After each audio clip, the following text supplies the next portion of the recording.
نحمد ونصلي على رسوله الكريم اما بعد اعوذ بالله من الشیطان الرجیم بسم الله الرحمن الرحیم. دا دعوت تبلیغ کار چې کوم دی یو لک څلور زره پیغمبرانو کړی دی.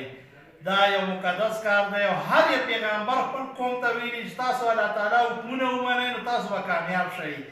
بیا چې کوم دی جناب نبی کریم صلی الله علیه وسلم باندې ختم نبوت وشو. ختم نبوت په برکت باندې دا کار زموږ ټول د امت ذمہواري ده. په هغه کې چې کوم دی که نه په قرآن پاک کې سورت نمل کې د میږي کیسه چې سلیمان علیه السلام پوجونه راتله نو یو میږی خپلو میږیانو ته یې وویل تاسو سوړو ته ننوځئ. داسې نه چې سلیمان علیه السلام پوج په پښو نه لاندې کړ. سلیمان علیه السلام پاس هوا راکوز که ورته دا جراکوش ورته وویل چې تاسو ووایئ چې زما دا خبره وکړه میږیانو ته چې یاره تاسو ځانونه بچ کړئ چې سلیمان علیه السلام د پوج نه بچ شئ. نو پوج له یې بېله لار ورکړه په بېله لار باندې لاړ که نه او میږیان بچ شو. نو الله تعالی ته دا خبره دومره خوښه شوه چې په قرآن پاک کې یې ذکر راوسته. صورت دی صورت نمل په عربۍ کې میږي ته یې. بیا چې کوم دی ملا چرګک دی نو سلیمان علیه السلام ټولو مرغانو ته ووایي چې ما ته حاضر شئ. یو ملا چرګک نه و راغلی.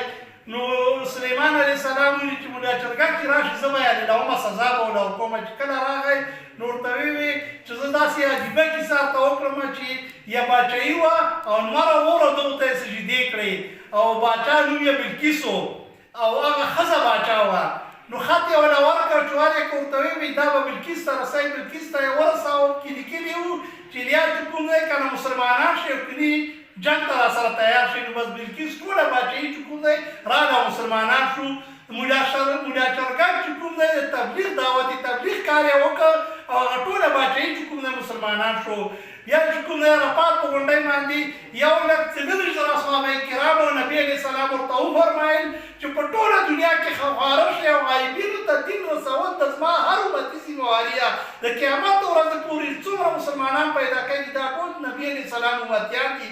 دغو ته کلمه رسول په مونږ باندې فرض دي. مونږ باندې ضروري ملازم دي راماندې چې مونږ په تبلیغ کې وخت ولګوو چې دا حکمونه نبي علیه السلام طریقې زده کړو او په خپل ژوند کې یې راوړو چې مونږ دنیا کې کامیاب شو په آخرت کې کامیاب شو.